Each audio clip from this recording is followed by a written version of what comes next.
Welcome everyone to the British Empire Study Group. Very nice to have you. Slight change of plans today. We are not broadcasting live from Fonce's Tavern as you thought. And those of you who know, there was a meeting last night and we thought it was really nice to support the CCNY.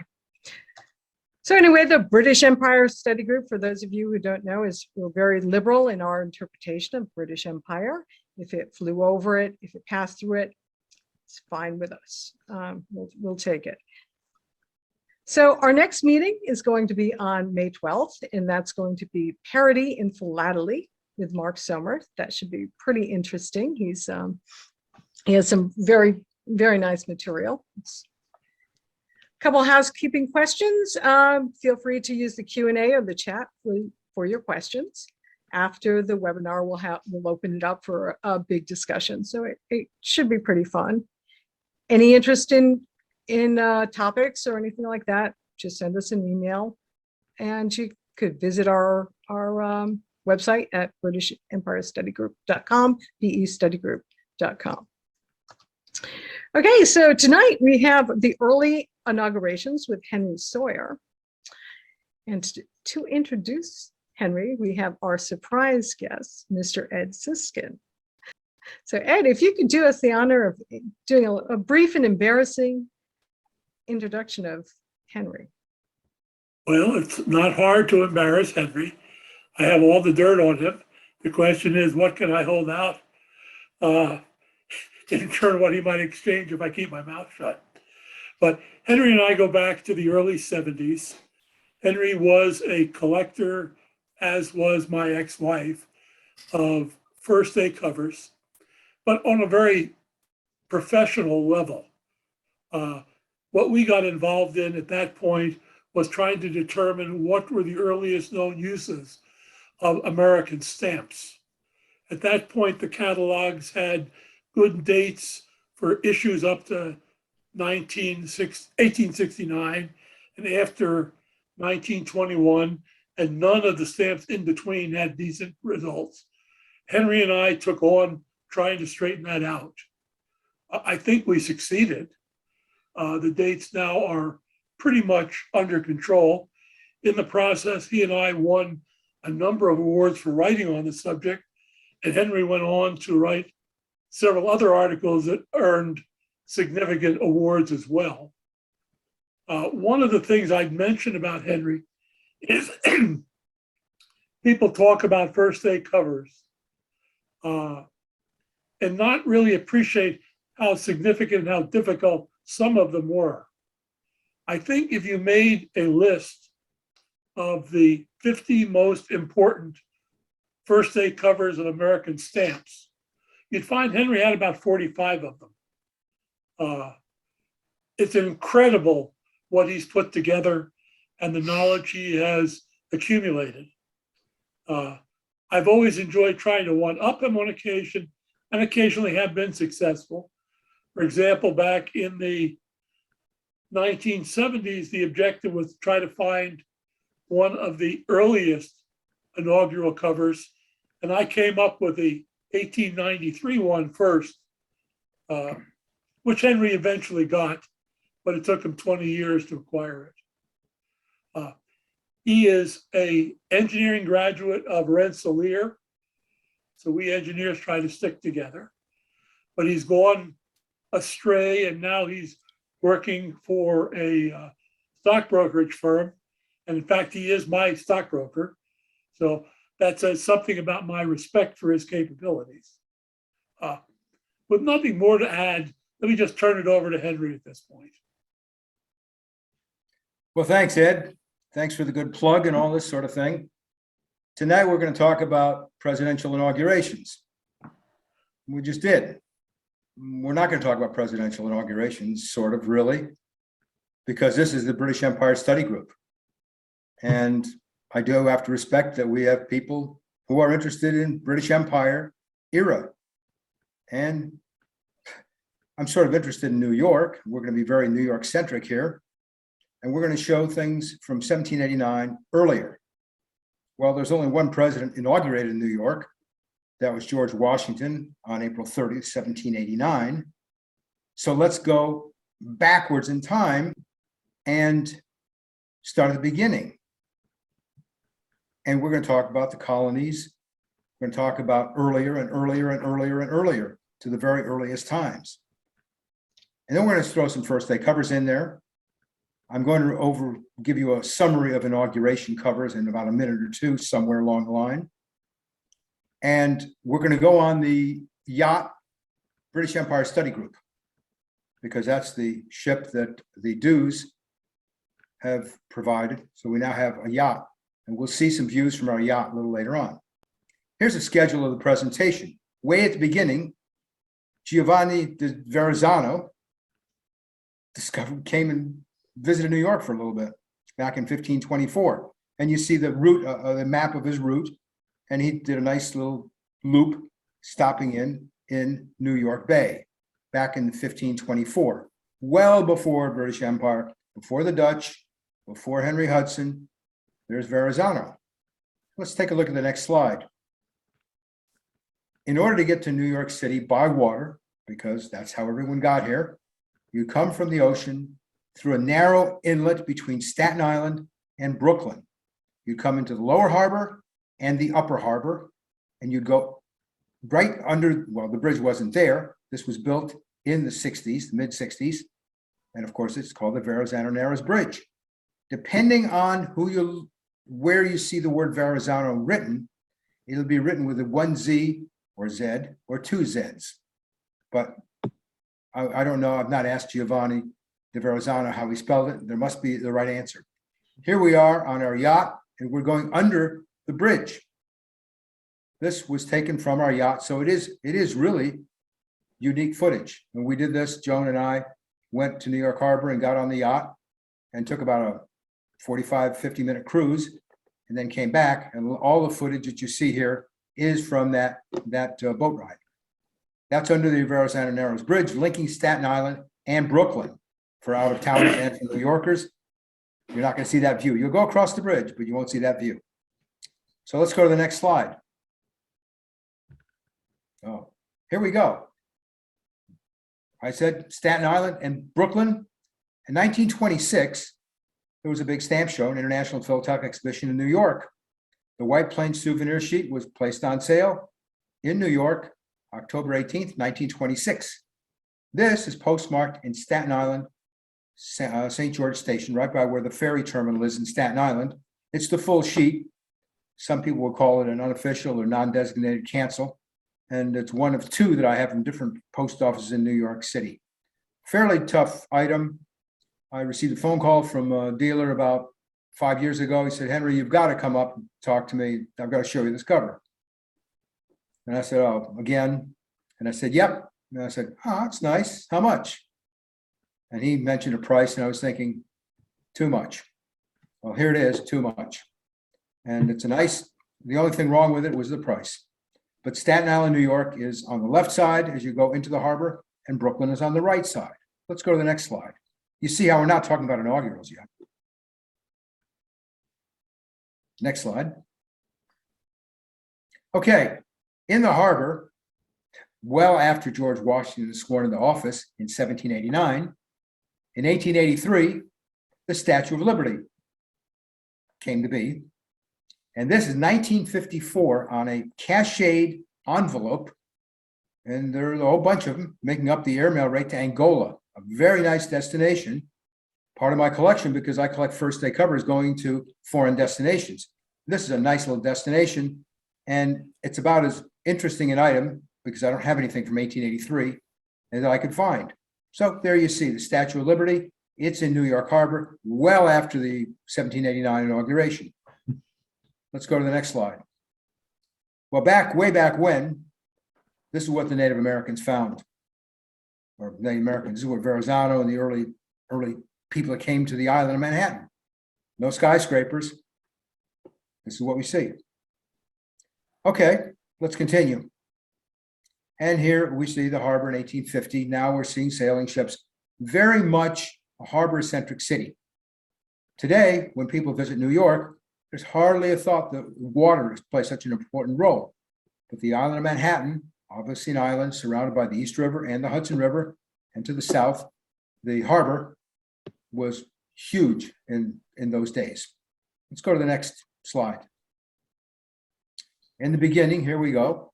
1609, Henry Hudson now sails up the Hudson River. Dutch colony, Netherlands, here we go. We know the Peter Minuet story, all of this sort of thing. Now the Dutch influence starts, preceding the British influence. And the next slide. Here we are back on our yacht. And this is New York Harbor today, not in 1609. Today, you see the building at the left, that's One World Trade Center that was built 1,776 feet high, including the antenna, symbolically that height. And you see Lower Manhattan. And to this day, there are barges, oil barges that come into the harbor. And in the Hudson, you can go to Albany. You can navigate up to Albany, and the tides go up to Albany. People don't know that there's tides go in and go out up to Albany. So that's Lower Manhattan skyline from probably the lower harbor as we went under the bridge before. Let's continue and take a look at the next slide. Continuing, a nice view from our yacht of the Statue of Liberty on its own island. And there you see, from 1883, we saw the first day cover, and we're looking west towards New Jersey. Apologies, but we do see New Jersey, and there's a good picture of the Statue of Liberty. When you come to New York, you've got to go see the Statue of Liberty. The Staten Island Ferry gets you pretty close. Get on the right side of the boat, and it's a beautiful view. Nothing to do with inauguration. Still, I'm staying true to my non-inauguration theme. Let's continue on from our yacht. Here we are. On our left is Governor's Island, and off to the right, you start seeing the beginnings of the East River. Again, a little bit further to the right, and we see Lower Manhattan as our yacht came back into dock on the island. And the next picture, please. I spoke of Henry Hudson. In 1909, on September 25th, 1909, the United States Post Office Department placed a 2-cent Hudson Fulton stamp on sale. There was no designated city, but there was the 300th anniversary of Henry Hudson's initial voyage, and the 100th anniversary of the Claremont, the paddle boat. And they placed this cover on sale. It was a big celebration. And this is a nice double front and back advertising cover that's exploded, so you can see the front and back. It's on the first day. Why they didn't put 1 cent on there to upgrade to the proper 5-cent rate, I don't know, but they put a 2-center, so it's 6 cents going to Jamaica, and it has a receipt marking.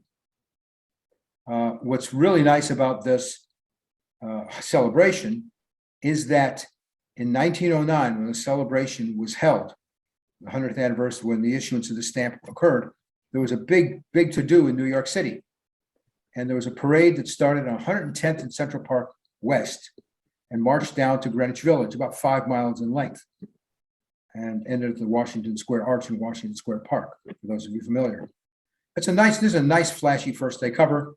And again, it belongs in the history of New York City because 1609, 1909, but we're really still back in 1609. So let's go to the next slide. And this is what things looked like back in the day. New Amsterdam, some Indians running around, there's a windmill. Again, no skyscrapers, of course. And you see probably in the background, Brooklyn, which was totally unsettled. And that's the way it was back then. Let's go to the next slide and see another view of what that looked like. New Amsterdam, again, the rolling hills that were still present, obviously, in New York, but are covered with buildings. Here they're clearly evident. And the next slide, please. Transition Dutch to English. Here you see the chronology of that. Of course, this is the British Empire Study Group, so we really had better transition pretty promptly, so we don't leave New York City in Dutch hands. Let's continue on. The harbor in 1667, busier. Now we start seeing rows and rows of buildings on Manhattan Island. And of course, it initially became a business commerce center. We'll continue and talk about that a bit more further. Next slide, please. Ed has been so gracious as to provide some of the stampless folded letters from his collection of that period. Since it was his material at some point in time, he's most familiar with this. And I'll turn the presentation over to Ed so he can lead you through this, and so that we can gather a better appreciation for what these covers are philatelically and the role in history. Ed, go ahead. I'll apologize in advance because I haven't really looked at these covers in 20 years, but I'll see what I can remember as we go through. The first one is a cover that went from New York City to Jamaica. It used the cancel that was normally used for packet, which was very unusual. You see it here. Next.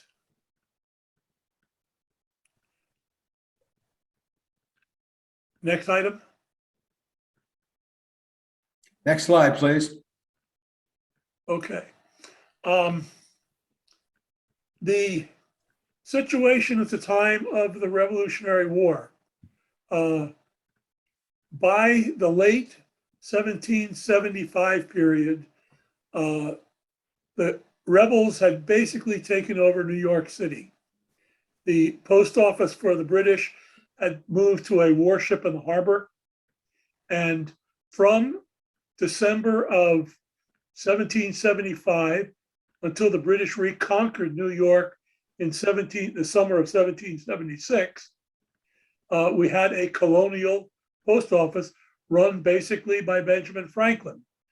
To emphasize the fact that it was a patriot office, they used a blue postmark instead of a black one or a red one in many cases. There are 7 or 8 copies known of this blue postmark. Next.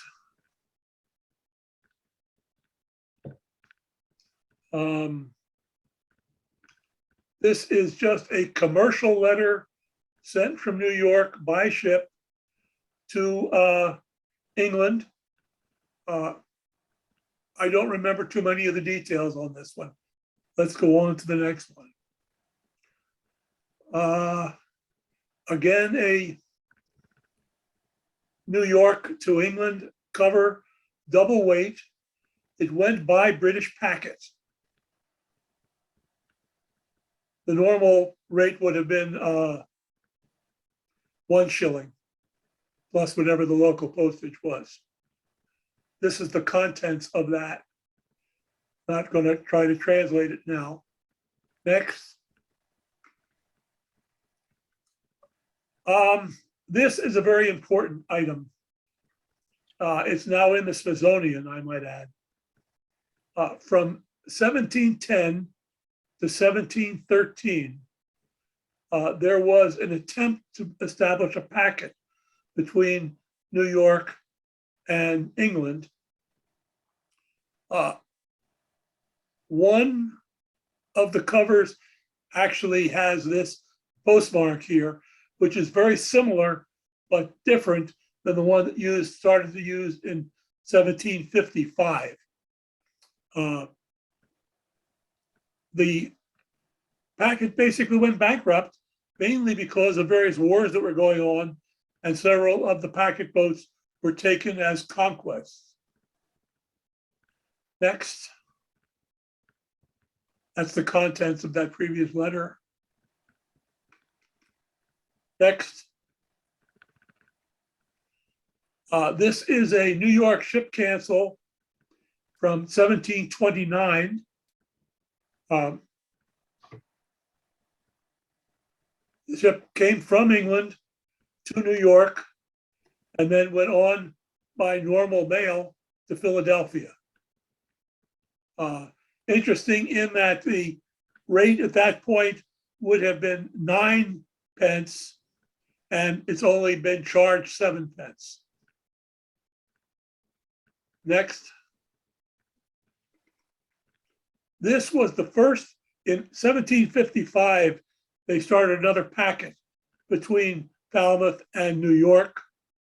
That actually went on until the war started.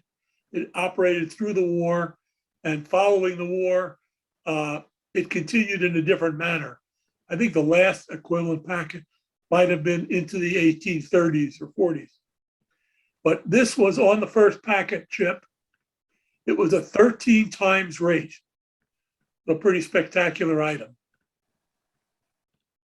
Next. This innocuous little item is very important.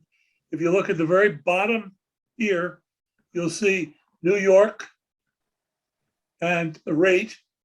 This is the earliest known cancel from New York City, 1709.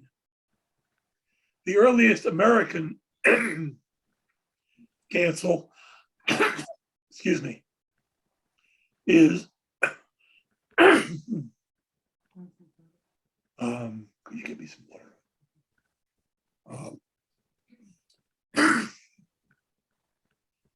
The early, excuse me one second.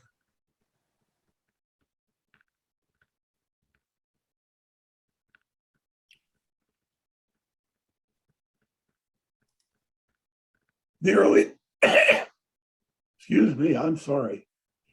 The earliest American cancel postmark is Boston in 1704.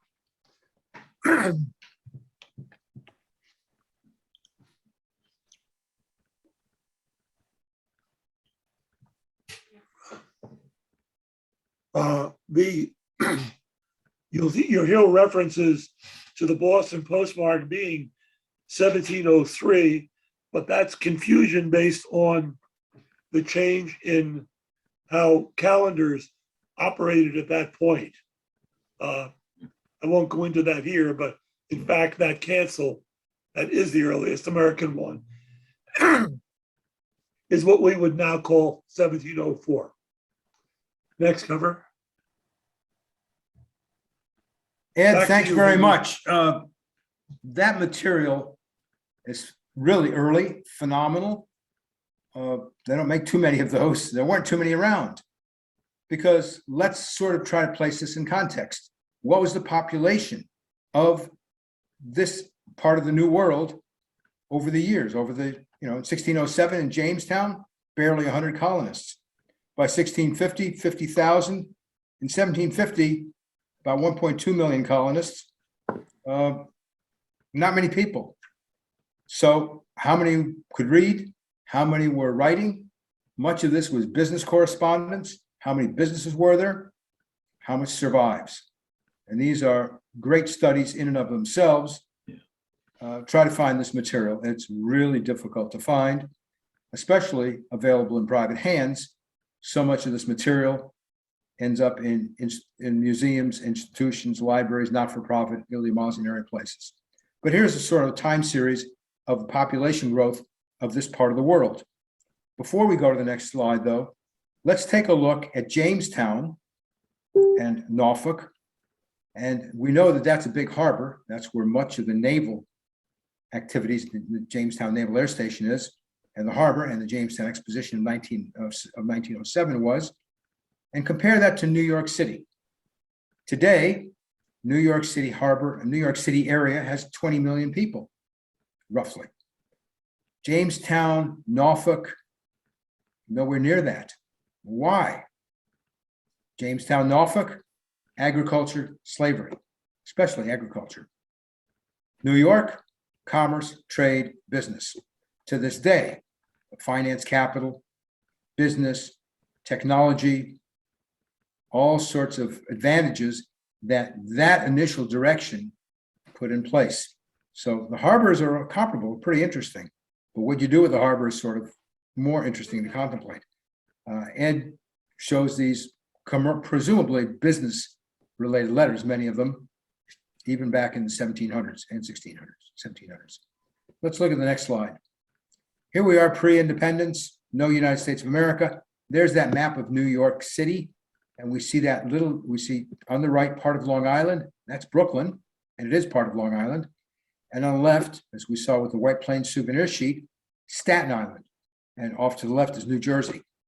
So you have to go through that little constriction into New York Harbor. And there's the island of Manhattan in the upper right, looking a bit like a boot in this drawing, in this depiction.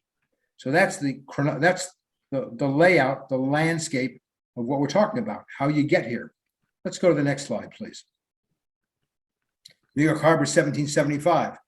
I don't know how come all these people stood up in a boat. If we did that today, we'd be in the river. But you never see any of these early patriots images. They didn't say, please sit down. They're all standing up all the time. So I guess in order to be patriotic, you have to stand up, especially in the 1770s. And there you see a very busy harbor scene. Let's go to the next slide before they all fall in the river. Troops entering in New York in 1776. Now we start seeing that New York City has multi-story buildings. Rather interesting. And they're, it's starting, there's a place, there's something happening. Of course, 1776, we know what that is. But that much of that was in Philadelphia, not New York. But let's continue on. Another view of the harbor. That's to the right is Battery Park at the very end of the southern tip of Manhattan. And again, we're looking southwest, I guess. Let's go to the next slide. England surrenders, the end of the Revolutionary War. We're not spending time in the Revolutionary War today. A fairly famous portrait. England surrenders, obviously the big theme and the big takeaway here. And we go to the next slide. The Treaty of Paris. Now we're getting the Treaty of Paris being signed by people like the founding fathers, Benjamin Franklin, John Adams, and John Jay. So now the country is starting to form as an entity. Let's continue. For the Western people, yes. Here we are standing up in the boat again, and the British soldiers this time are evacuating New York. Again, they didn't fall into the water in 1783. I don't know why, but I don't know if I did that now in a rowboat or a little boat, tell me to sit down. Let's go to the next slide, please. And here we are. Farewell to the troops at Fraunces Tavern in Lower Manhattan. And this tavern is owned by the Sons of the American Revolutions. I presume they're related to the Daughters of the American Revolution as an organization. And Fraunces Tavern, still in Lower Manhattan, serves meals on the first floor, has a museum on the second floor. It's a national landmark. It also is the site of a terrorist attack in 1975. The Puerto Rican terrorists set the bomb to go off in the annex, the dining annex, and killed 4, 5, 6, 7 people back in 75. I had lunch there about 48 hours before the blast, so close call. But there's Washington saying farewell to the troops. Here's a picture of Trinity Church, interesting place. That's Wall Street. To the north, to the right is the north, to the left is the south, and we're looking west to Trinity Church. Until the 1860s, that was the tallest building in the United States. Really? Well, where is it today? It's in the middle of a city. Well, who lives in the middle of a city? They're all skyscrapers and office buildings. Who's going to attend their congregation? Not many people. But after September 11th, many of the offices moved from Lower Manhattan to Midtown Manhattan, and many of the office buildings were converted to residences. So in theory, we can have congregants to the church. But please don't worry about the church and its survival. Way back when, they acquired a bit of land in Manhattan. That land in an area called Hudson Square, just around Greenwich Village, south of Greenwich Village, west of Greenwich Village, really, is worth about $5 billion. There are millions of square feet of office space that they own and they rent. So some dreams, some prayers do get answered. Trinity Church is very well off. They still held services there. I don't know if they get many congregants to come in. There's a very interesting graveyard. And who's buried there? Alexander Hamilton and Henry Hudson, among many other patriots. They have another cemetery further uptown around 150th Street, where Ed Koch is buried, the former mayor. Now, the stockade, which became Wall Street is where Trinity Church was. There's one theory that it was a stockade to keep the Indians out. And there's another theory that when Wall Street, now called the financial district, had more stockbrokers, financial advisors, that the wall was built to keep the customers out. I think I go with the former because it just is more, well, it can be documented. Here we see the image. So there's a stockade which became Wall Street. And of course, here we go, lots of trees. Today, hardly a tree on Wall Street. Let's continue on. Here we are, let's have a video. Now we're standing in front of Trinity Church on the right. We're looking down Wall Street, and there's Wall Street. And you see Broadway, the bicycle is going the wrong way on Broadway, which is of course true. And now after September 11th, many people are playing tourist. This was taken about 3 weeks ago. So you see people are coming back to New York. And that building right there is is where Irving Trust was. We're looking south on Broadway. Broadway goes from the tip of Manhattan, which is straight ahead down that street. So behind us, it goes probably 30, 40, 50 miles to Tarrytown and beyond that. It's a one-way street down here, and it becomes a broad avenue further uptown. It goes, I think, 17 miles the length of Manhattan, goes into the Bronx, into Westchester County, and up the east side of the Hudson River, up to Albany, actually. And you see what a subway station looks like. That's the Wall Street subway station on Lexington Avenue IRT. And there's some handsome guy with his mask down because why not? Let's continue on, please. Oh, good. Interesting slide. When Joan put this together, I thought, this is a keeper, because with most wars, there are people who are for things or against things, patriots, loyalists, and neutral people. Just like every issue, it seems there are multiple opinions.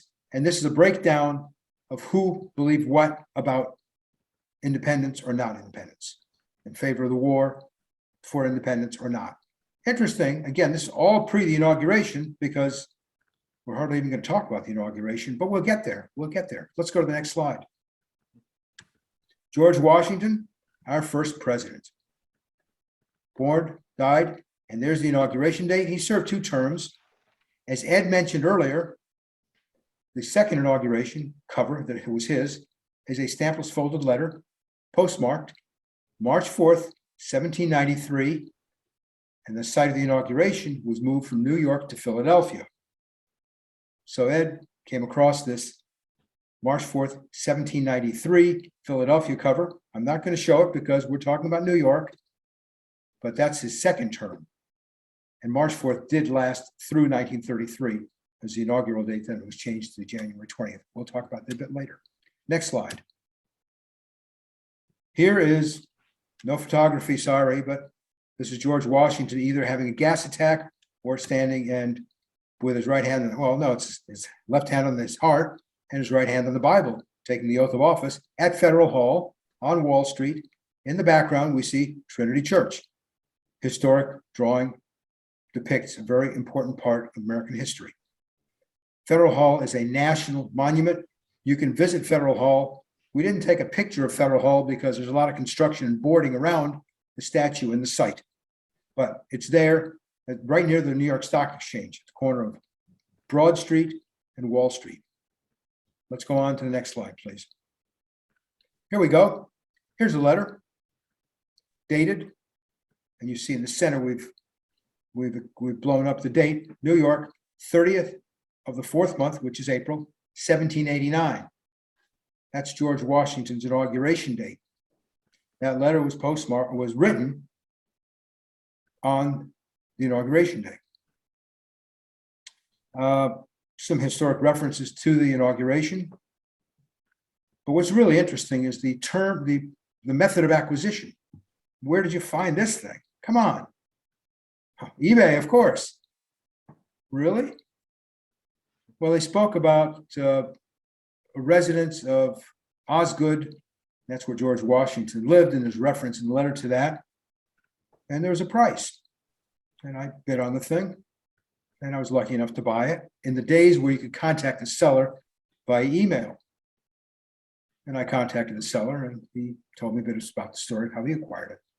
But there's a very nice inauguration letter with a mention of the inauguration in it. It's the only one I know of, and this is the beginning of what should have been a talk about United States presidential inauguration covers. So we'll have that talk in about 60 seconds. Before 1847, actually 1849 will be the next inaugural year, they're all stampless folded letters. Ideally, you want to find them postmarked March 4th in the city. By the way, 1797 on was Washington, ideally with contents. Sometimes not all those elements come together. After that, you go from 1849 to about 1897 during the stamp period. You can find them if you are a sharp, eagle-eyed fellow or gal. From 1897, it's much easier, to 1925. They're on penny postcards. You can sometimes find related views or related messages. Go to a lot of postcard shows. From 1929 on, they're commercially inspired. And from 1953 on, 53 on, the words, 53 on, the wording Inauguration Day is incorporated in the postmarked, and they become quite contrived. Cachets start in 1929 era. But this is the first and only inaugural cover I'm showing because we want to stay early towards the British Empire involvement in North America. Let's go to the next slide. Couldn't resist. The 150th anniversary of the George Washington inauguration. The United States Post Office Department places on sale in New York a stamp, April 30th, 1939. So I collect first day covers and first day covers to foreign destinations. And so this is an airmail first day cover to Bahrain in the Persian Gulf, depicting the stamp of the 150th anniversary of George Washington's inauguration. I don't have many Bahrain Island Persian Gulf covers. It is back stamped, of course, because that's the only way they should be collected, in my view. Let's go to the next slide. This, again, a good map to really drive it home, shows you, again, where Staten Island, also called Richmond, and Brooklyn are, and there's Manhattan. So our yacht came up through that little opening at the bottom and came into Manhattan, and Manhattan is settled from the south up to the north. And of course, now there are, 3 million people on the island of Manhattan? And also, New York City had 5 boroughs. 5 boroughs, the Bronx, Queens, Brooklyn, Staten Island. People don't use the word Richmond, and Manhattan. And those 5 boroughs were incorporated into a city in 1898. And 50 years after 1898, let's go to the next slide, is 1948. And here we have a first day cover of the Post Office Department stamp commemorating the incorporation of the 5 boroughs into one entity. And there's that cachet. We enlarged that cachet before, a Crosby cachet. It's going to Syria on first day, and it's censored, of course. Why not? Because Israel's being formed over there, and there's war activity going on. So there's a lot going on here. It doesn't belong in an inauguration talk, but maybe it belongs in a New York talk, or a Crosby cachet talk, or a first day coverage foreign destination talk, or a censored tape talk. Let's continue on. From our yacht, we did have extra footage, and our yacht went by a beach in Brooklyn. That's at Coney Island. And we see the Coney Island Ferris wheel. And that white thing off to the right is a roller coaster. And that's the Coney Island Amusement Park area. So if you come to New York and you want to go see Coney Island, you can either come and see it by ship. And if you have a question about how to get there, I'll let you know, secret words. Or you can take about an hour subway ride out. And if you don't get killed in the subways, no, just kidding, you'll get out to Coney Island. Let's go to the next slide. We're really wrapping this up. Here we go. George Washington depicted on a US stamp going to Russia.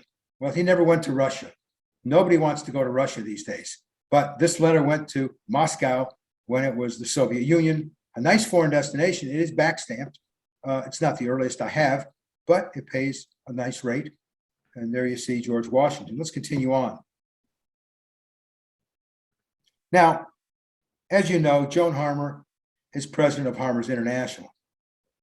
And you know, they have some pretty interesting catalogs because they want to direct you and engage you and encourage you to examine not only the catalog, but also the internet, because nowadays larger lots, more complex offerings are offered and unfolded on the internet. Well, in her latest catalog, there's a phrase by Gracie Allen. And the phrase is, the president of today is just the postage stamp of tomorrow. And here we see what that means. Every United States president, after they're dead, seems to be, oh, there's somebody calling there now. Wow, look at that, 2 rings. Very good. Thank you very much in the other room. Every president receives a stamp commemoration after they pass, after they die.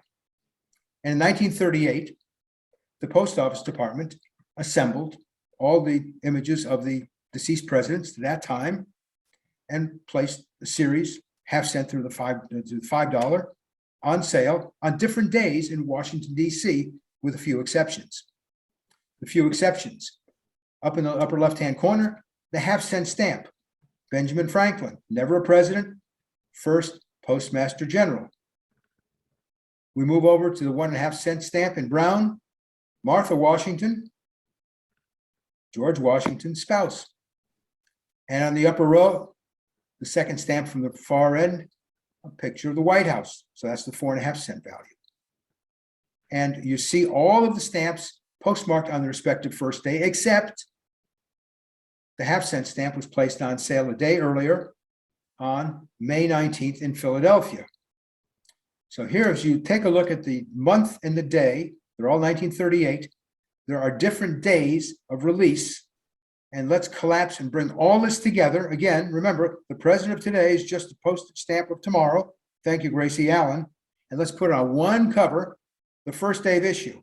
So if you want to collect Prexies, maybe that's the good cover to get. I saw that cover and I said, again, that's a beautiful cover. Let's go to the next slide, I guess. I think we're almost done. There's some miscellaneous things in here. And we're done, I think. Oh, here we go. Again, this is a first day to Cyprus with, again, the dead president, George Washington, and Benjamin Franklin, the reproduction of the first 2 US stamps from the 1847 series on a first day. And let's go again and see the same 2 folks at the SciPec show in 1947. This is going to Malta. Well, nothing special other than a sharp eye looking for such a cover addressed to Malta. It's back stamped. So that's our talk about New York City, its formation back in the colonial day. Ed Sisskan certainly brought it to life with the covers and explained what they were. And I try to put in some shabby looking first days just to try to entertain a bit.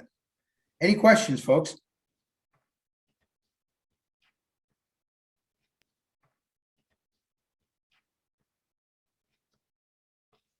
Okay, Henry, I want to thank you very much for a wonderful presentation. And Ed, your expertise really added a lot to the presentation and the background. I noticed we got a note from Kenneth Cada. He really loved the in-depth pre-revolution postal history. I have to agree because we don't see much about that anymore. Everything's, well, not everything, but it's just that's a topic you don't see a lot about. And it makes sense too, because there was so little of it that survived.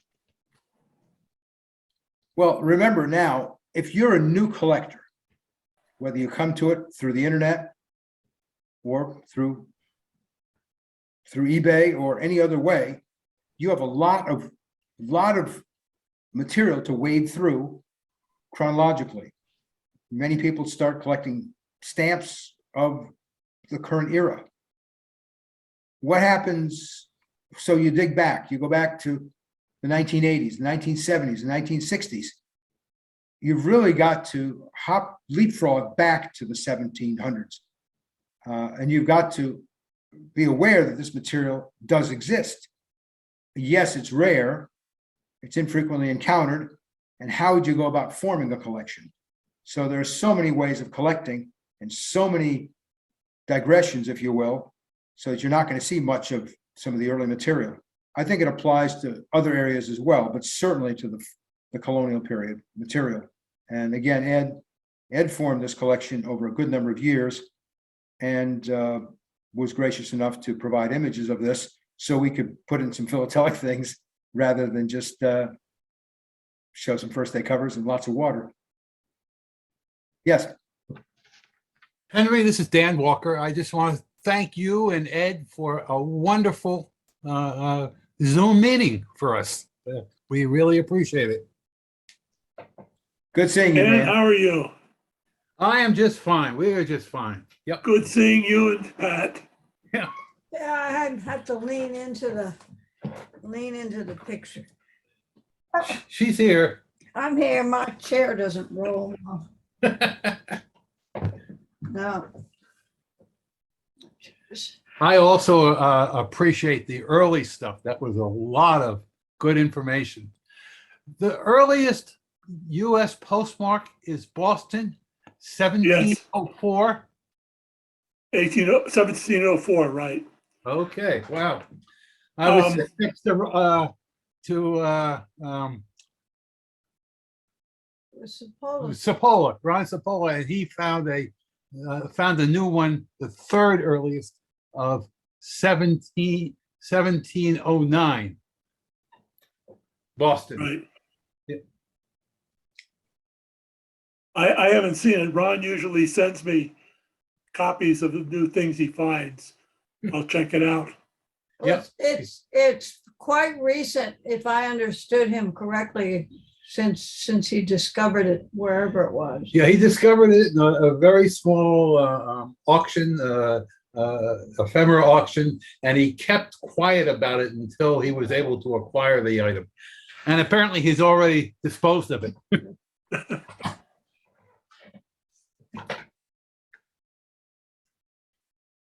Right. Do we have any other questions out there? Well, I am going to be, when I bring people over, if you could please put on your camera and talk to us and take off your mic. It comes up and says, do you want to be made a panelist? That just means you want to come over and talk to us. So say yes, come over, say hi to Henry and Ed and Bob, and you can say hi to Keith, he's sitting here. And I was just fascinated with some of the talks. And Keith wanted me to ask you, Henry, what was the first who was the first American president? Who was the first American president?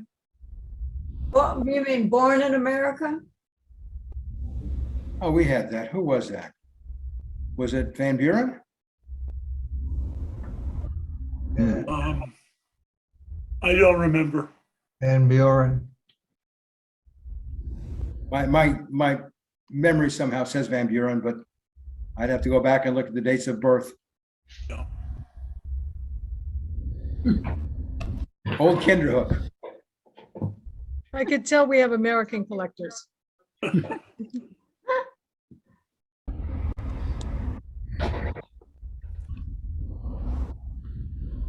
Well, this is always a wonderful group because So what did you much think of the what is format? presented Anybody?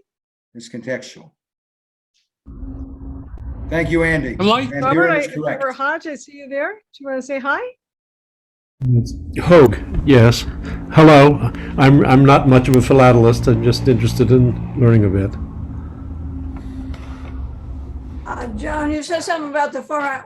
Where did the prints come from? Are they from one source? The ones, there's a lot of them look very similar.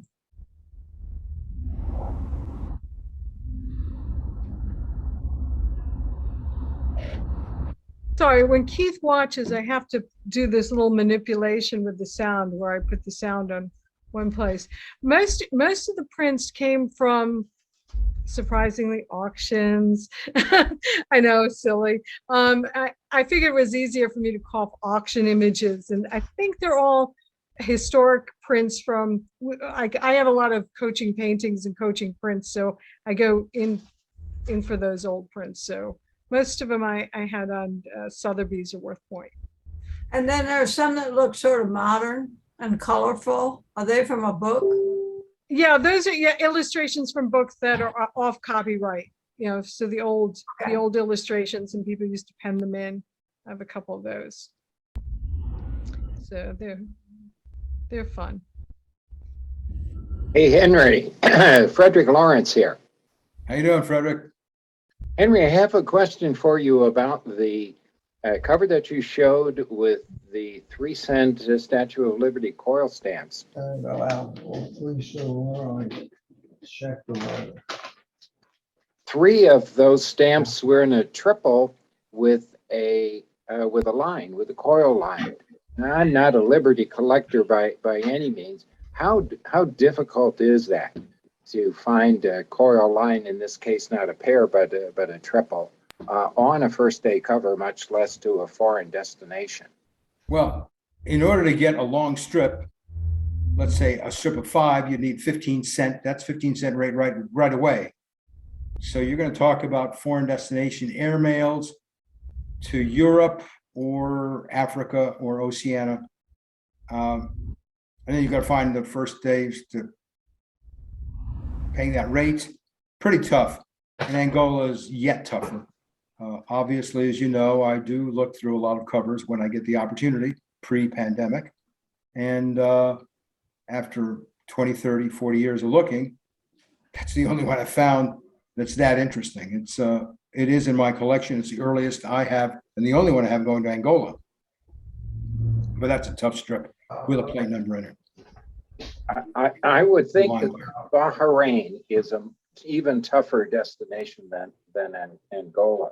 I was really taken by the cover to Bahrain, particularly since it was spelled differently than we spell it today. Yeah. Again, fortuitous find. Yeah. Just look at material, that's all. It's a lot of large numbers. Henry, I really enjoyed your presentation too, from Canada. I don't know enough about American history. I probably know a little bit. Anyway, I think if you come to Canada for CAPEX 22 in June, you'll find a plethora of first days that you'll add to your collection.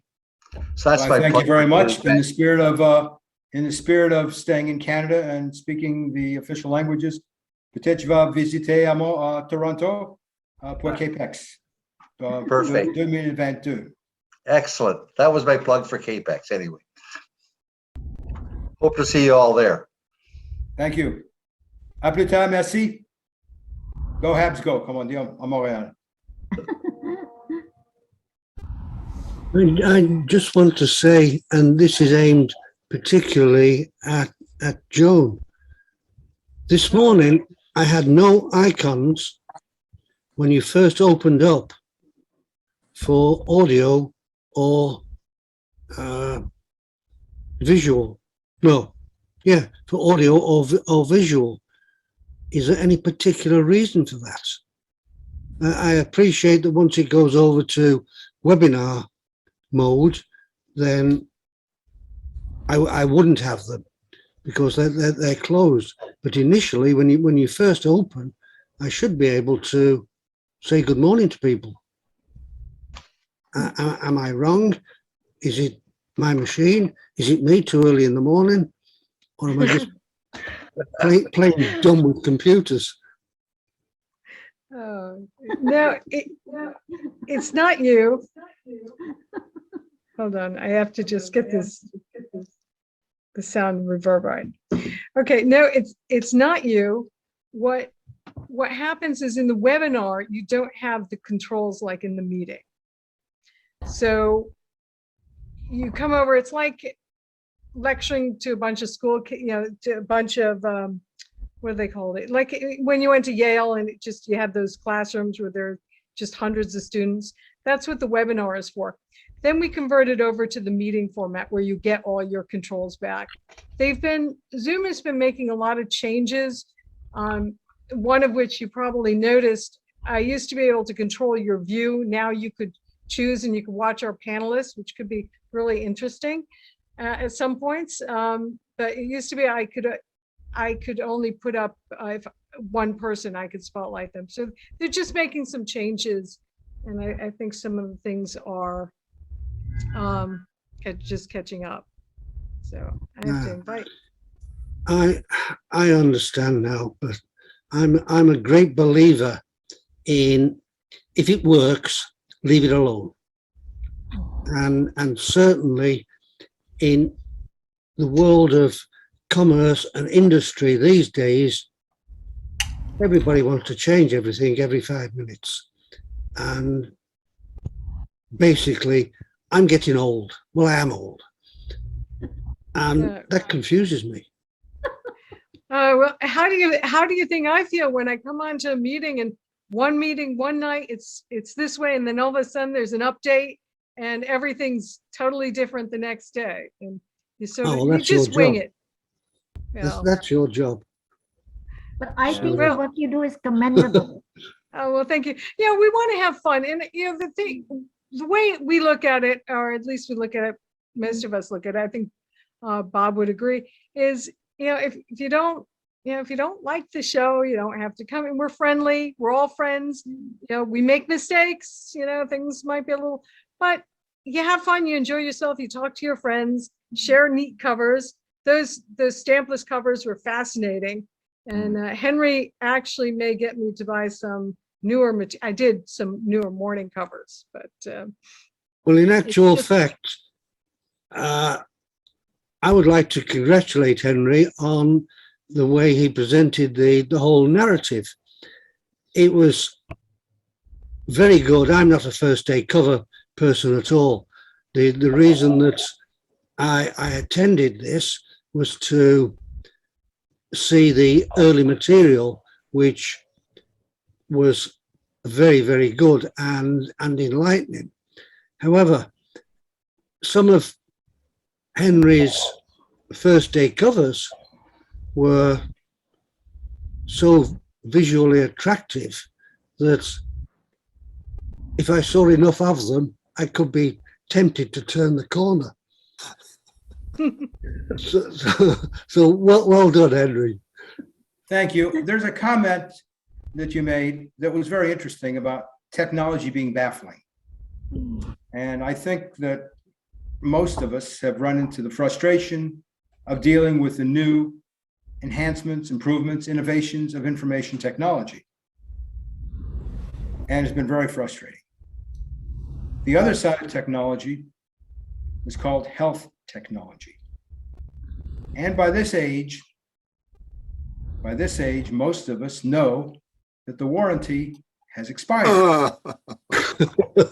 And most of us know that because of medical technology, in some way, shape, or form, it's been a lifesaver. So as frustrated and down in the dumps as we can become with information technology, I think everyone here is going to really smile when we mention health technology. Could I give you another way of looking at it? Technology. Yeah, it's All my entire life. You're right. You're right, Henry. Actually, there was a TV show that had an interesting quirk on technology.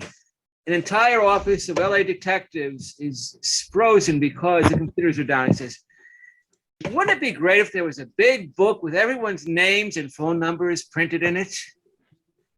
They have that. Apple has it. Google has it. And Amazon. And Amazon. Those charities. And the IRS wants you to update their book soon.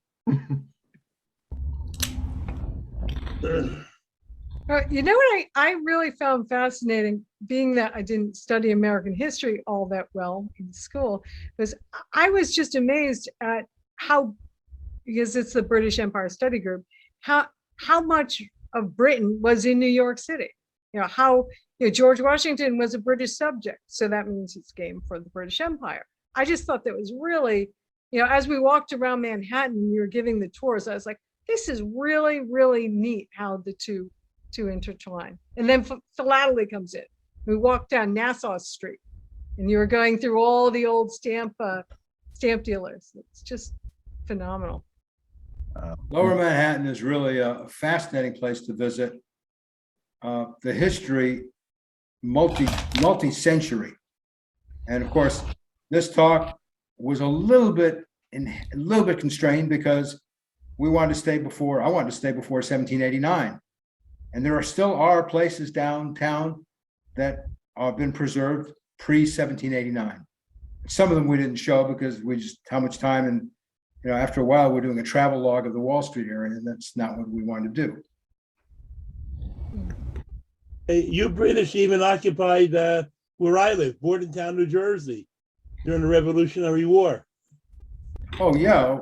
Look, the Battle of Long Island, the Battle of Brooklyn, there's a lot of history in this area that has been paved over, and a lot of building around it. Certainly a lot of building around I'm it. in South Jersey.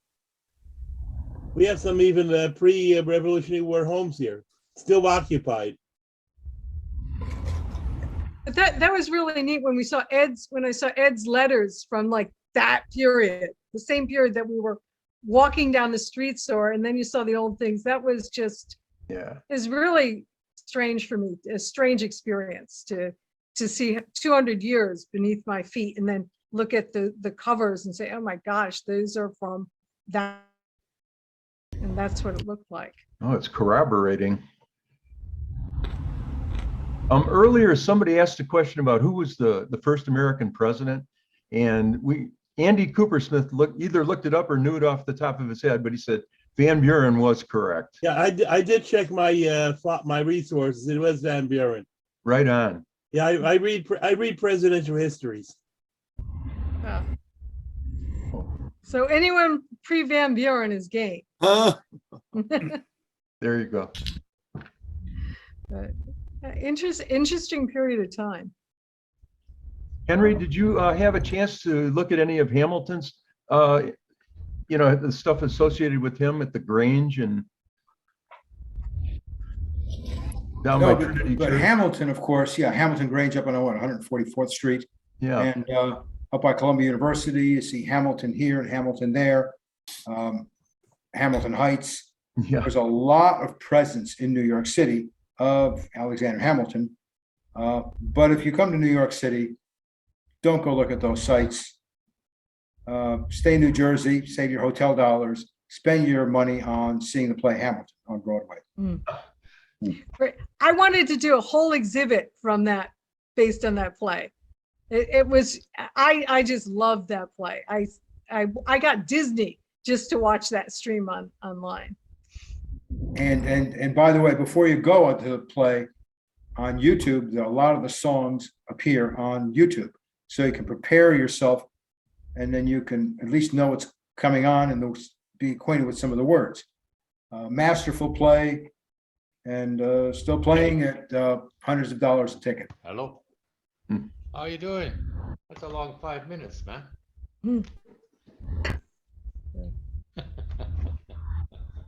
Right. In fact, thinking about the history of America, it's basically still in its infancy. It's only no problem. a couple, No, I know 300 when you don't answer, or so say, years I old. know you're busy, so And don't worry. Henry talking about the older buildings and the historic aspects of New York reminded me of my home in the UK before I abandoned the country, And I was just watching which dated back to 1756.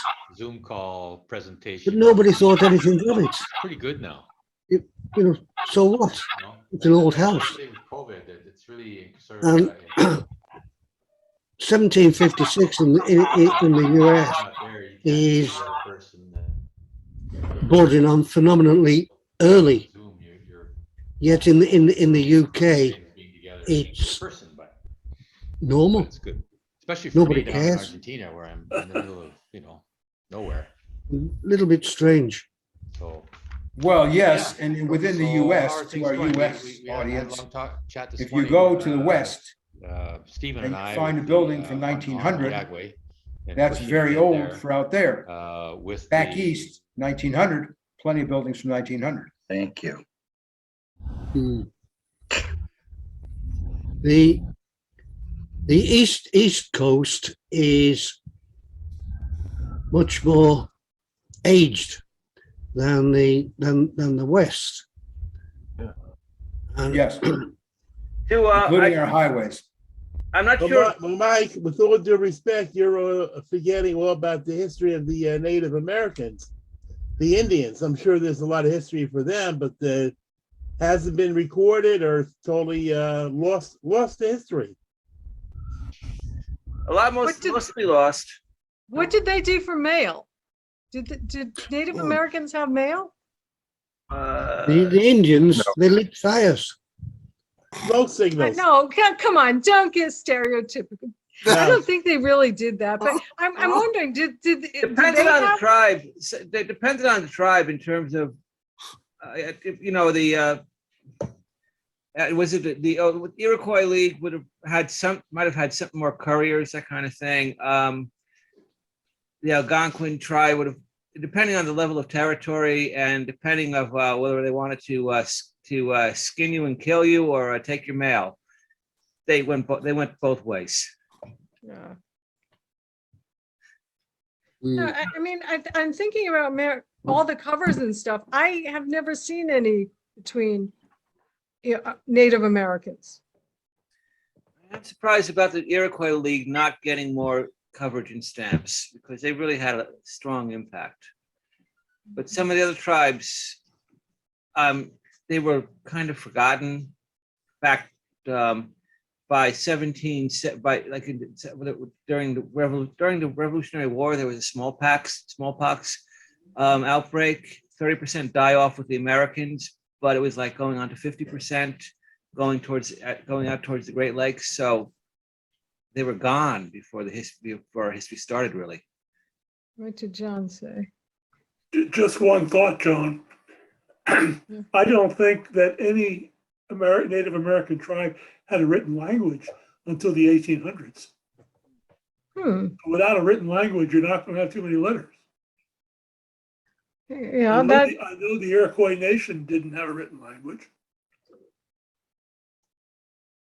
Yeah, that's an interesting point. You know, I never thought of that really. You know, Joan, there's a good example of like communication that could parallel a postal system down in Peru with the Incans. They didn't have the written language, but they did construct these cords with these knots on them. We don't fully understand what they mean yet.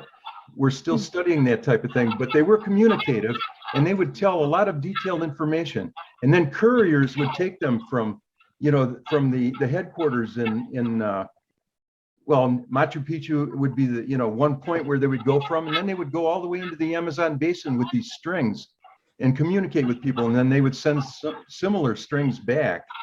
So it was a form, but I mean, in terms of communication across a broad area of land, it parallels the postal system.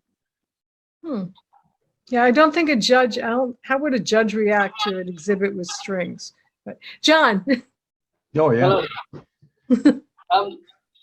I don't know how many people might be interested in this, but I just put a link in the chat on a place called Sulgrave Manor, which was George Washington's ancestral home. So it's a fascinating little web page. So I put the link into chat.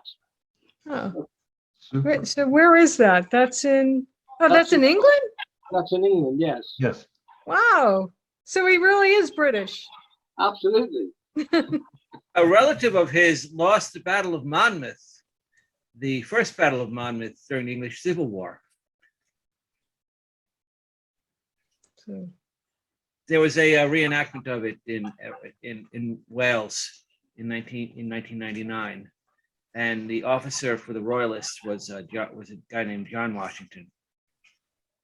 Same family. Rick, I like your background.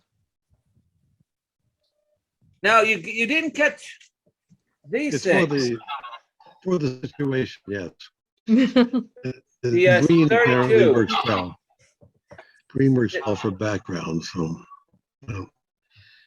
Yeah, this is an interesting discussion. I'll just say now, I'm in Western Canada, but I know you do not find mail really from the people on reserves, but in our system, maybe yours too, there was always an Indian agent who lived maybe on the reserve. There might be white people living on the reserve running a store or something like that, and they would get mail, and they would often also run a post office, and I found some post offices in Canada located on reserves. But a lot of the people that use the post office were like farmers that happened to live nearby, and the nearest post office became the one that was run on the store on the reserve. There was obviously earlier communication. I know in the War of 1812, the Indian chief Tecumseh sent out messages to a whole bunch of allied tribes to join together to fight. And he sent out something, maybe it was a string of beads or birch bark, I don't know, something went out, but not exactly postal quality. I'm sure you'd find it in other kinds of museums. Oh, that's interesting. Also had interest because I was actually born in New York City and then later went and lived there for 3 years doing graduate studies. And so I enjoyed the presentation. And I know those locations. We actually were up at Columbia University, which was actually I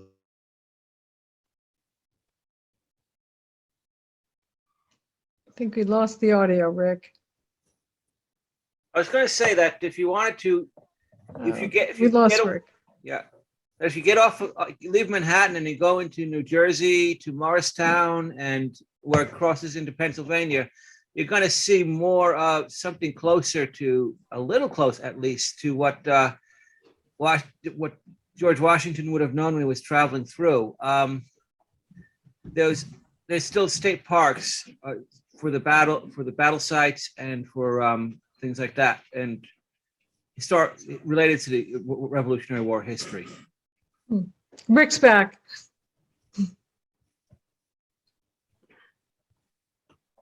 Can't hear you, Rick. Uh-oh. No sound. I think it's a bad computer day. I know Microsoft did a couple updates here, well, what do you say? You guys all it's a nice day out. I mean, there's still sun coming in here, so. It's raining Manhattan now. Pool weather. We're gonna open up the pool. It's raining. It's raining. Stephen looks too serious there. Yeah. Yeah, sorry. It's raining inside and out for me. We've got the rain outside and upstairs. I don't know what's going on in their kitchen, but I got rain in my bathroom since yesterday. So. Ugh. Hey, Well, Stephen. Before we go too much into the weather, thank you, Henry and Ed and Joan, for a marvelous evening. I'm Douglas from the UK, and I've enjoyed the British element of what we've heard tonight, as well as the American. Thank you so much, guys. Thank you, Douglas. Thank you for just staying up for us. I'm also from England. Oh, Stephen, thank you. I was born in London. Oh, gosh. Here Yeah, that's... years, mostly because of the sunshine. But there was an interesting comments about computers and technology. You have to think of it from the point of view that human beings have lots of flaws. And what do human beings create computers? And build, therefore, there's going to be flaws in computers. Never the computer, it's always the person who created it. My father always used to say that damn computers don't work. Well, of course they don't. Human beings aren't working correctly. Bad to know. Oh. Have anyone ever known someone in academia or in your life who, this was before computer, who maybe they could wander out a bit, but on certain subjects, they were like a computer in terms of that, banging it out, having picked it up and be able to bang it out. Yes. I'm not sure its name, but when I first started using technology back in the 60s, and it was done with mainly machines that came from France, a company called Delaware Ball. But eventually, IBM got a foot in the door, and then they got everything. But the kind of equipment we had was very archaic.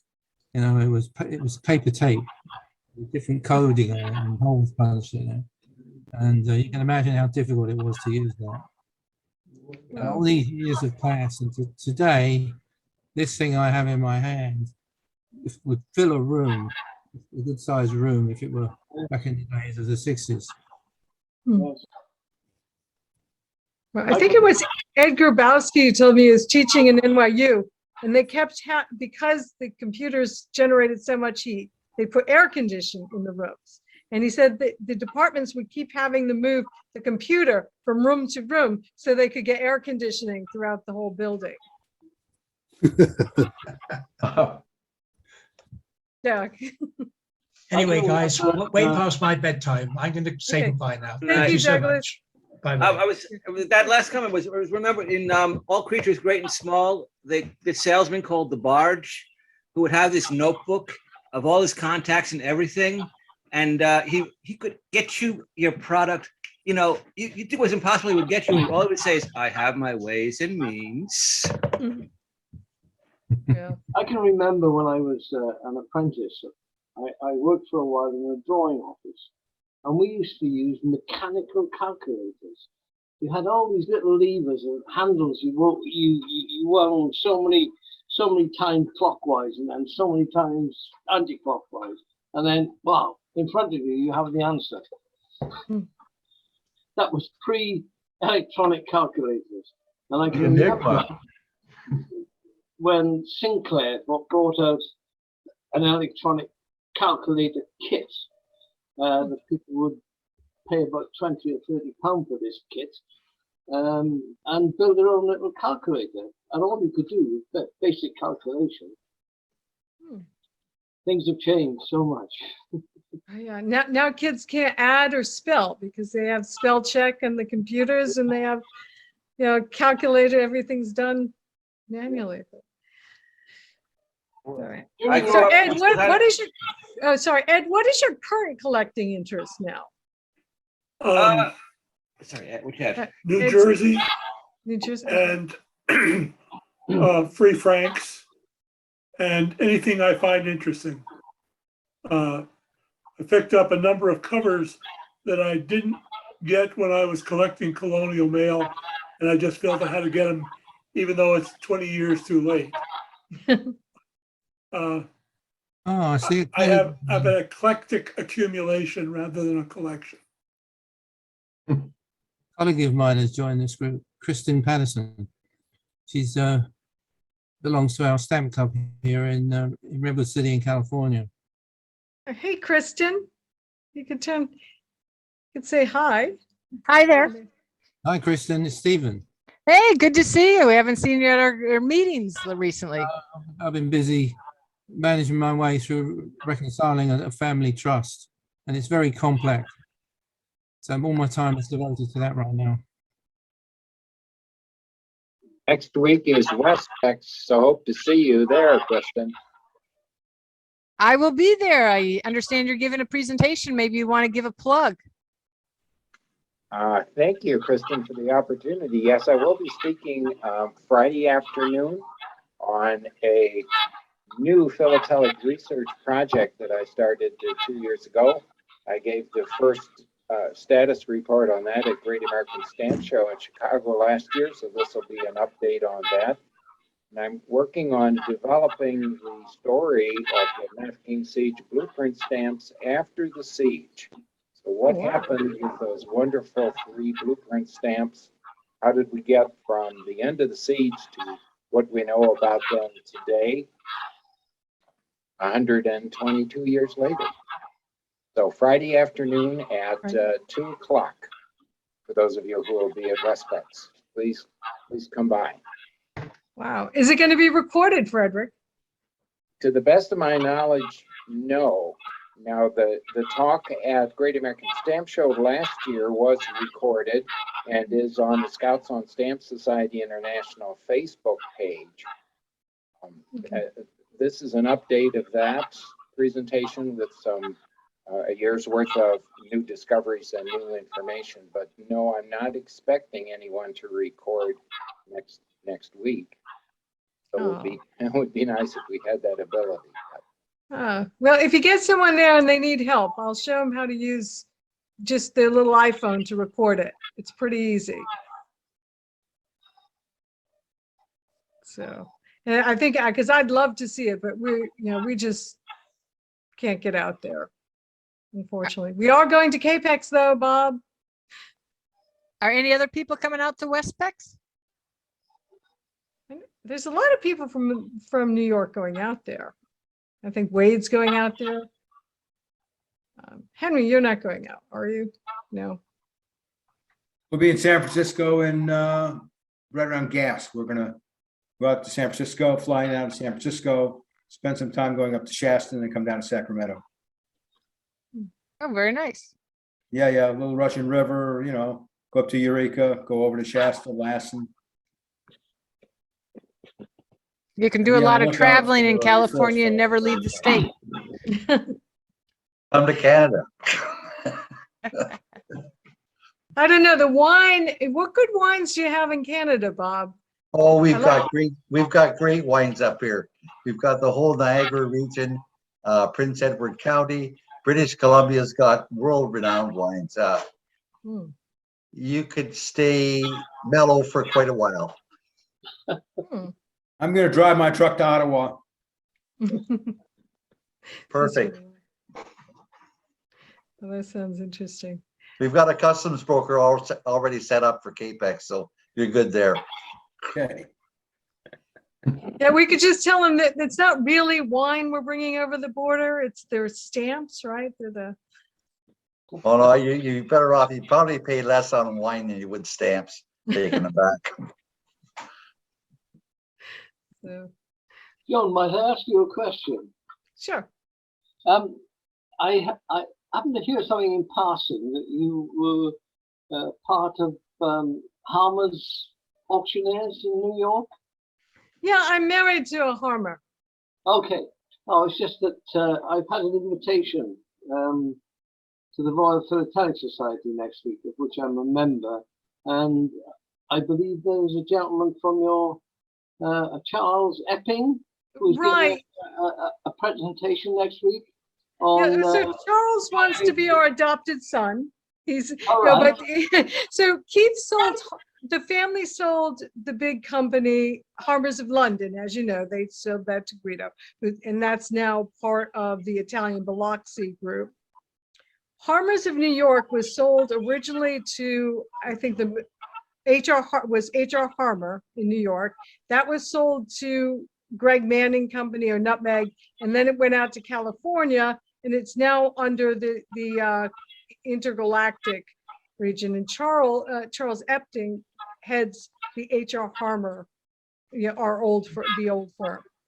Well, he's going to give a talk on Roosevelt.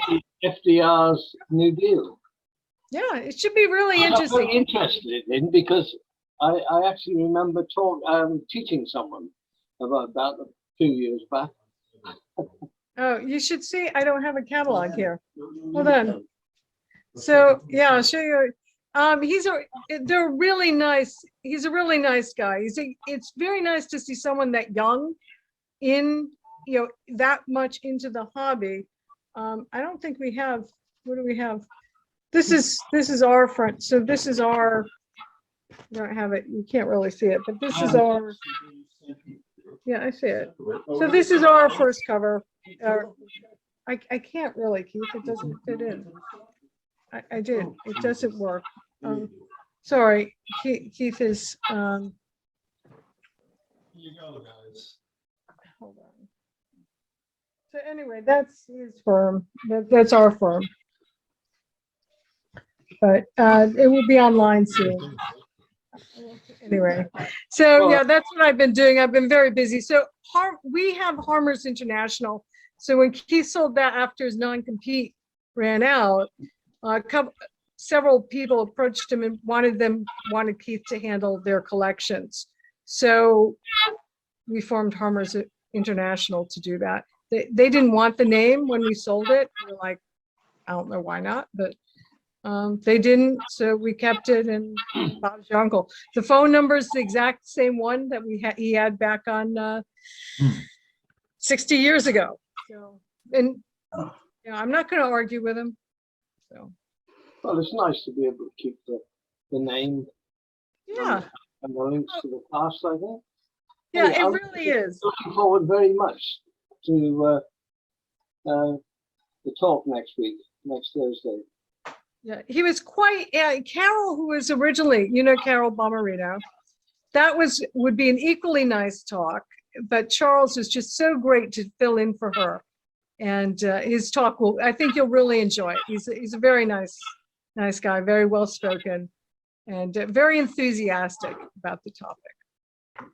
So, And a it's very pretty- bright guy too. So he knows a lot for being that young too. He did the APS apprenticeship program, so which is really good, and he's yeah, he's really with it. So that's an interesting thing. What is that exactly? The APS apprenticeship program. It's a phenomenal program. Kristen, why don't you tell them about it? Yeah, the Young Fellowship Program, Leadership Fellowship Program allows a collector, a stamp collector. So you have to be interested in collecting stamps and be between the age of 14 and 24. And the program is paid for. So these people come in for a year, and the younger kids are chaperoned with their parents. So the parents are also paid for their travel and their stay at one APS show. They come and visit the American Philatelic Center as well. And then they usually go visit something else philatelic related. Sometimes it's a museum, maybe another show somewhere. So they're going up. Actually, I think they do 2 shows. They do 2 of the summer shows, APS summer shows, and they each pick a topic that they want to look into more of. So they can pick tracks like exhibiting, they can pick tracks like dealers, writing, literature. There's new ones that have come in now, curating, and I think cachet designs. So artwork has come in as well, some new tracks that they didn't have in the past at the beginning. So it's an opportunity for them for a year and to meet other young people, because usually they invite like 3 to 5 young people to join, and then the alumni come back and meet them and see them. So they know this group that are all in this very young age of, like Charles was one of the early ones to graduate. So he's one of the older guys right now, but it's a great program. So how many people have you had graduate from this program? Oh God, I think it's been going on now 10 years. So I'm guessing 32, 35, something like that. It's a phenomenal program. The Royal should really consider doing something similar. And I can only speak for the people I know in the hobby. You know, from the dealers, and they all embrace the young philatelists. I mean, Alex Gill was a member of that. He's working with the foundation right now, and he just had a phenomenal experience in Monaco. Someone paid to have him go to Monaco. And it's just really solidified his relationship with philately. It's a big problem we have here in the UK is encouraging younger people to take up the hobby. Well, I think part of it is that there's not many young people in the hobby, and so you're not willing to step into that because of it. And this was a way that Alex Hyman came up with this idea to have this young fellowship leader group, and it's paid off, and it's not something that costs the APS. These are all done by donations.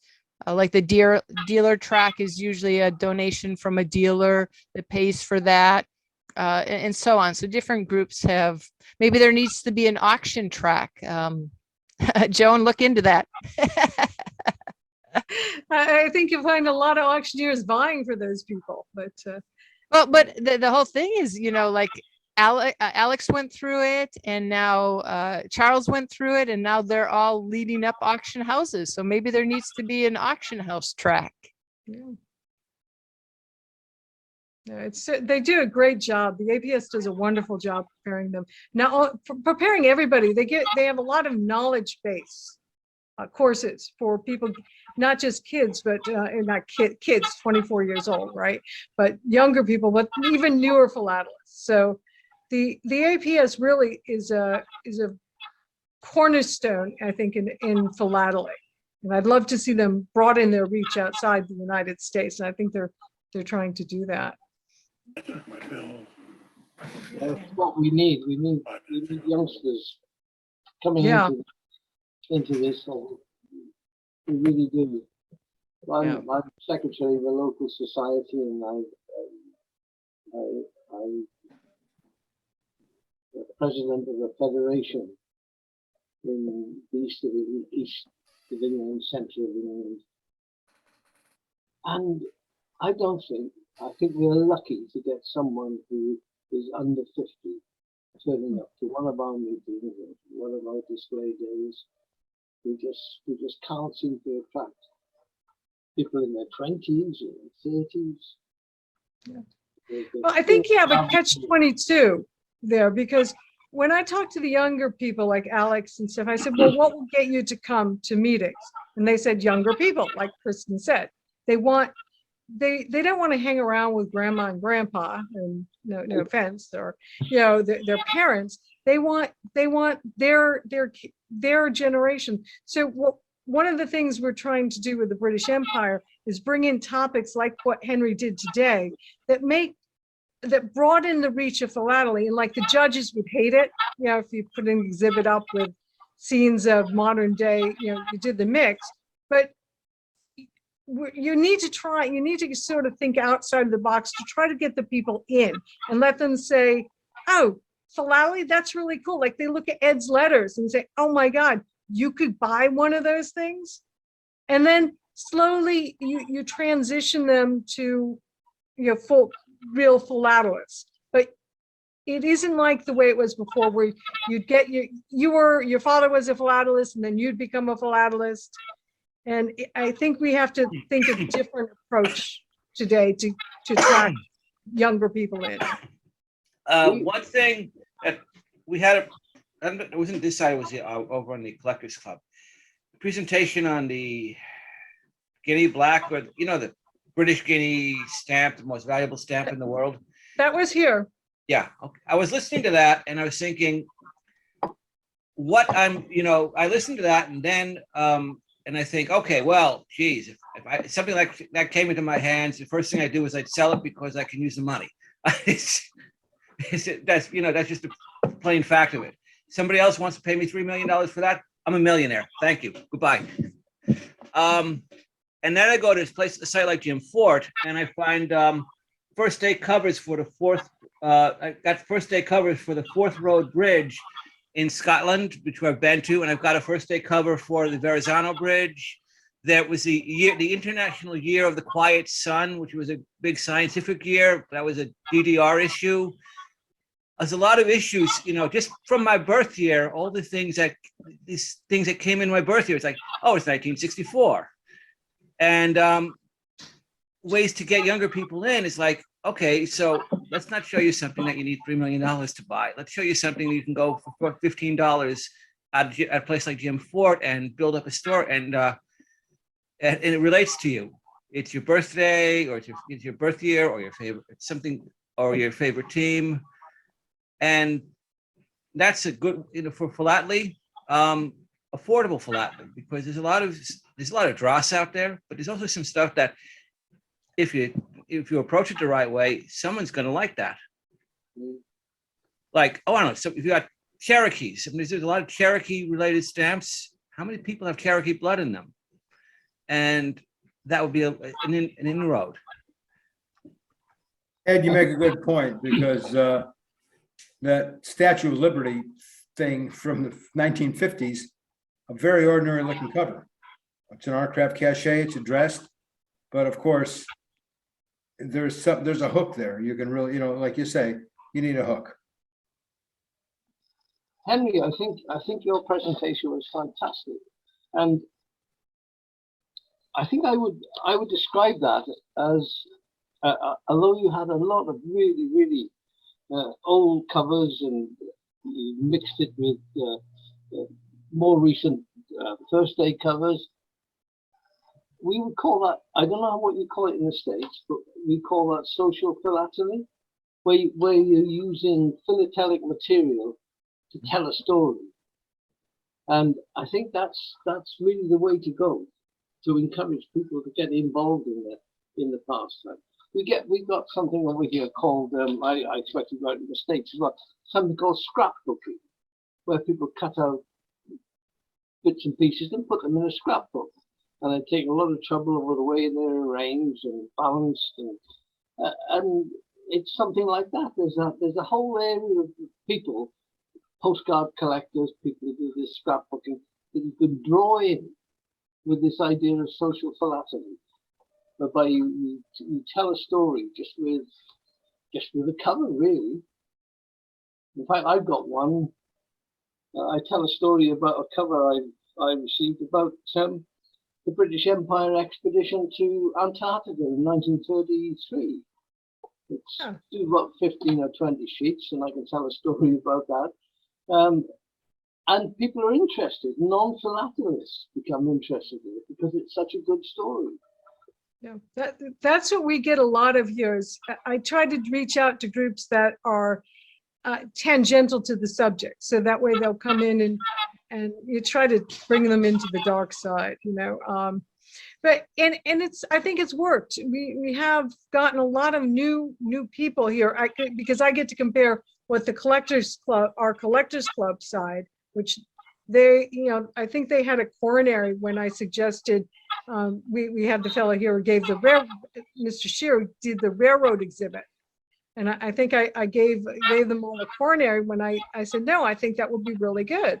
And it was one of our very popular talks because it got in railroads. I mean, what guy didn't have a model railroad, you know? So it brought people in to listen to that. And what I find is like people do a lot of really great research in philately, but there's only a handful of people that could really relate to it. Because there's so much you have to know. You're like, what's a perf? You know, to a newbie, they're like, you know, for someone starting, it's like, well, what's the difference between the 12 and 11? Why is that? You have to sort of go back and explain why it's significant. And these Zoom talks, one of the things I did both in the Collectors Club and here is you have to explain to the presenter that when you get more than 30 people or 40 people, you have to make your presentation a bit more inclusive and don't be judgmental. It would be like in Britain giving a talk on all the kings and queens. How many people in the US would even know what they are? And you guys know them right off the bat. So you have to sort of, when we talk about the presidential series, you have to really say, well, what are prexies? You know, oh, what do you mean? What are prexies? It's like, if you're a British collector, you don't know, you know, you might not know that. So just lighten up and speak to a broader audience. And I think that. I think that's the key phrase, is lighten up. I really do think that's a key phrase. So there is something I think I could actually do for the society. Is I got the whole set of this, and you want to know what I'm wondering? Why is Elmer Fudd dressed as George Washington? But there's also all the artists who are on the stamps. But that envelope is like, that's Elmer Fudd, even before 6 years before Elmer Fudd was invented. It's like, yeah. So that's what I think. And what it involves, John, I think, is a lot more work from the facilitator. Yeah. So you need a philatelic facilitator, not necessarily a philatelist, because people like Fred Lawrence, a lot of knowledge. I mean, this guy, he's phenomenal with his knowledge. But if he talks to me about it, it will go right over my head most of the time. I have to ask Keith for a translation. But if you could facilitate, you know, when you facilitate things like that, I think it really helps draw a bigger audience, and it's just more communication. I think Zoom in this COVID situation, I think, is getting to people. That's really the direction we need to go in philately. That, and we need to, in my opinion, we need to unite resources and not divide resources. So each club has its own purpose. They have the local clubs, the APS, the Collectors Club, the Collectors Club of San Francisco. There's a reason for all these. Don't compete, just try to network and point people to the direction they want to go. And don't worry about what your membership is in your club. That's one of the reasons why we don't charge anything here. What we want to do at the British Empire Study Group is be a conduit and push people to the clubs that their interest lies, or people that they find interesting, and not just, make them feel obligated to stay involved here. I think it has to be understood that philately, in any way or form, is a leisure pursuit. There are no rights, there are no wrongs. You collect or acquire whatever you like, and what that does is it stimulates your mind and broadens your knowledge. Nobody can say, oh, this is rubbish because it hasn't got this in it, which is one of the big problems that I see very often with exhibits and exhibitors. The exhibitors exhibit what they have acquired. However, the judges are sanctimonious in many respects, in that they start giving points for particular aspects. That's not the object of a leisure pursuit. The object is to do what you want. And if people like it, they like it. If they don't, they don't. And the whole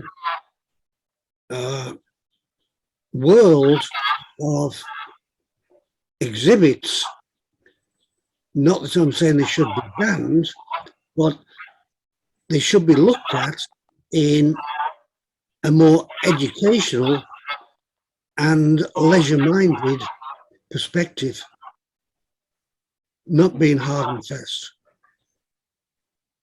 I'll play devil's advocate, because there are a subset of really hardcore philatelists who want to see that. So I think we have two audiences here. But if we're going to broaden it, I agree 100%. There's nothing more disappointing than someone judging your exhibit. That's one of the reasons why I won't exhibit. I don't like, I do what I do. You also way have I the do it. option to do non-competitive as well. So you can always show it to the public and not show it for the judges. So you don't have to do it that way, but the judges just point out things that are confusion. Sometimes it's a matter of, oh, this material didn't make sense, and they make good points on why that didn't make sense to you. And the gentleman that was just speaking mentioned that they just show what they have. Yes, that's true, but I've exhibited, and not a lot, but I have exhibited. And I go look for things that when I'm trying to tell my story, I don't have. I don't have this piece that would complete my story. Therefore, I'm not showing it until I get that piece. So I'm hunting for those pieces. And that hunt is what I love.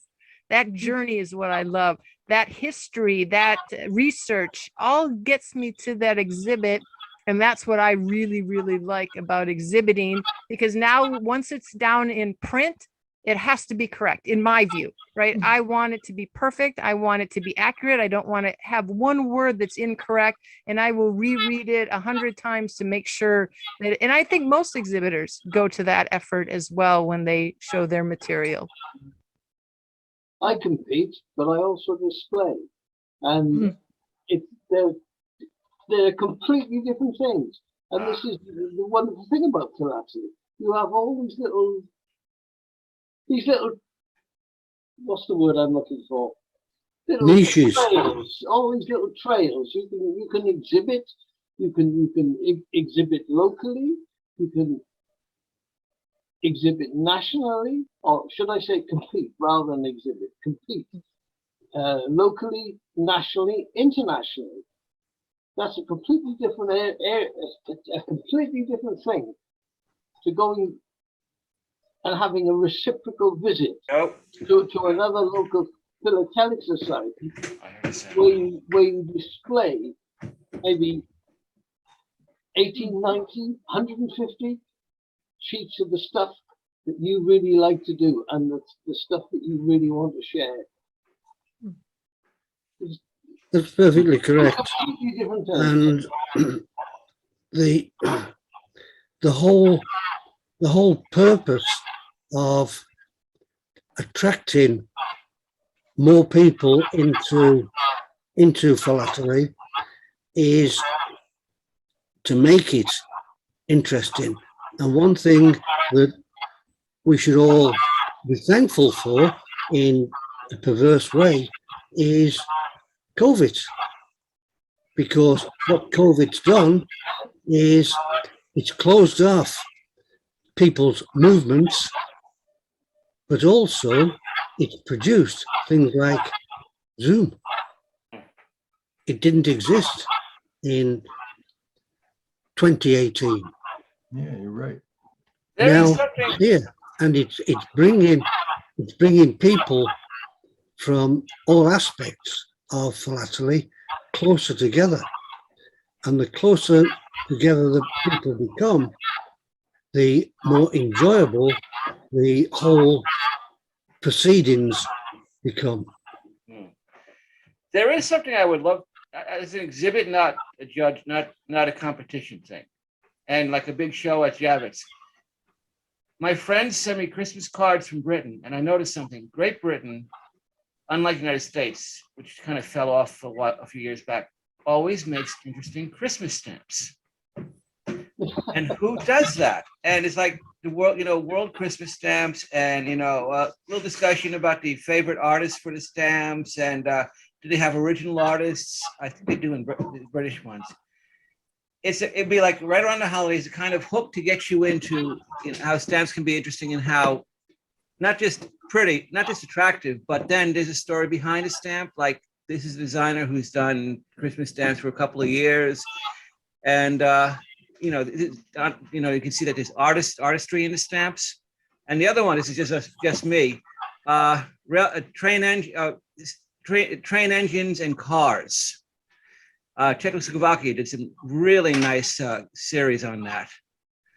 I mean, I know it's just trains, but if you get it right, and you can talk about Skoda and other things like that, and you can say there's a little bit of depth in here, or you can just look at the choo-choo trains. I'll tell you something, Edward, about a meeting I ran for the Royal Philatelic Society about 3 weeks ago. I think we must have had about 8 presentations related to railways and trains and traveling post offices. There seem to be a lot of people who are interested in philately are interested in trains. Going back to the point that Mike made about the fact that we have to be really thankful for Zoom. I live in a little place just north of London, and we do reciprocal visits with the societies just around my area. When Zoom came in, one of the societies that we're associated with, but is quite some distance away, is the Cambridge Philatelic Society. And they managed to get a link with the Leeds Philatelic Society, which is in York, which is about 300 miles away. And we were invited to that. And then we had links to Leeds. We did a presentation from a reciprocal presentation. And then I got another invitation for our society to the Harrogate Society, and it just went on and expanded like this. And it was absolutely wonderful. And this is how I managed to get onto, well, this British Empire Study Group through Zoom. Firstly through the Collectors Club, and now it's through this British Empire Study Circle. And I've also joined the group, which is called the Toronto. Yep. Toronto. Garfield Pears. Yes, I did a presentation for them the last meeting. No, it's a wonderful thing. This is great. It's absolutely great. Well, it's Like, brought philatelist. people used to hide away in their studies, and they would have their little stamps, and they would play with their stamps. Effectively, they didn't go to many societies. They just did what they did. They did for themselves. You might have had a hard days at work, stressed out, and you just disappear in your little room, at your stamp room, and you get out the stamps and your tweezers and your pinches, and it just clears the mind. Very Well, good. Zoom has certainly brought philatelist or philatelic community closer together. Look, there's Mike from Southeast Asia, John from Britain. We've had people from all over the world. This is fantastic. Our own group in Canada that I belong to, the Philatelic Specialists, was sort of a close-knit group around Toronto, but now we have members right across the country that can attend meetings. We have 3 members in Australia. It's fantastic. It's here to stay, and I'm glad it's here to stay. Yeah. Yes, absolutely. Yeah. I'm loving Oh, sorry. Zoom.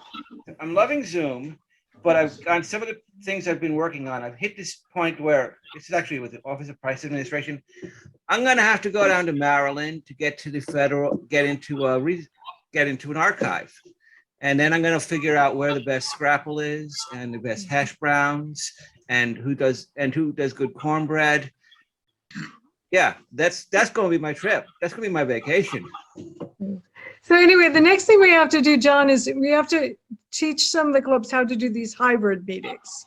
So how to do, and I think the APS could do a real good job showing them what technology to use, because now there's some very easy things that you could do very inexpensively that could make a hybrid meeting possible.